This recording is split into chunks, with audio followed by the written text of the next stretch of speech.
Hello dear students, let us see the one problem student. Elimination reaction is there student with the alcoholic KOH dear student. So they are asking which is the correct product. Okay. So dear student, it will be the correct product here will be this will be like that because it is going that is E1 elimination and that will be the methyl shift will be there students. So let us have a look students. Mechanism.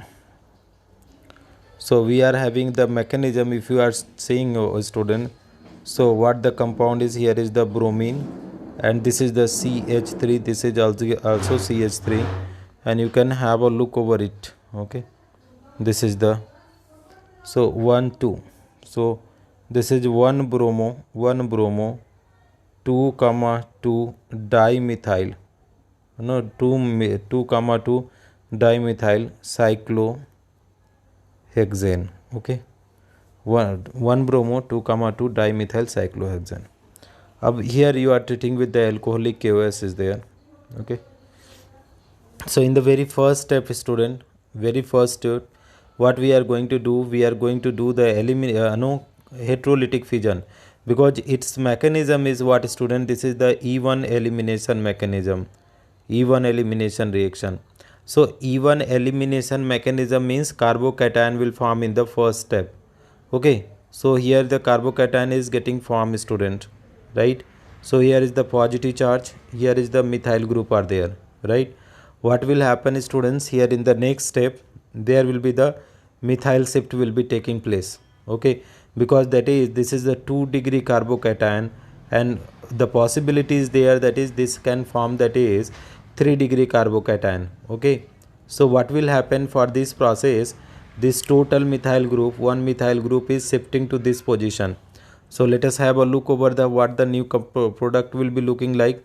So here is the CH3 group now, this is the again CH3 group now, but it is the having carbocation, but this carbocation is 3-degree carbocation, 3-degree carbocation, and 3-degree carbocation is more stable than 2-degree. So this is what is happening student, 1,2 methyl shift is there, this is the methyl shift. Up now students, in this product what we have to do, we have to do deprotonation. So let us write this one. Okay, let us write this molecule. Here is the CH3, this is CH3 and here is the positive charge. So dear student, you must be knowing here is there is the one hydrogen is also there. Okay, this hydrogen is there. Now this hydrogen can be absorbed by what student, the base. Okay, this hydrogen can be absorbed by the base, and once this hydrogen will be absorbed by base, we can get the real product, required product students. So let us have that is what the base is looking like, OH minus is there and this base is what it is going targeting on this hydrogen, beta hydrogen, and this bond is shifting here. So let us have a look over the new product student, what the product is looking like here, CH3, this is CH3 upside CH3. Okay, so now and what is there student, this is what the H plus is there. Okay, this is what 1 comma 2 dibromo, 1 comma 2 dibromo paint. Okay, 1 in paint 1 in, this is 1 2 dibromo paint 1 in, this is what the our hex 1 in student, sorry students, that is hex 1 is not paint, this is the 1 2 3 4 5 6 na hex 1 in. So I am erasing this to student. So this is the 1 comma 2 dibromo paint, hex, again and again we are writing the same hex.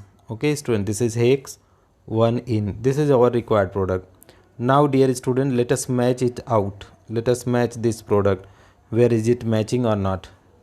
So this is the matching. Okay, this is wrong, no methyl shift, wrong, no methyl shift. Here is the what the Sirjap rule is saying student, that this is saying that is more alkyl group will be more stable. So this is supposed to be, this bond is not correct, here 1 alkyl group 2 and here is 3, but here you can see this is the, this is not the with the double bond, we can consider one this one and another these two, so that is wrong. So these three correct option is option number 3rd. Thank you so much for watching friends. If you find this video helpful, Please do like and subscribe the channel, students.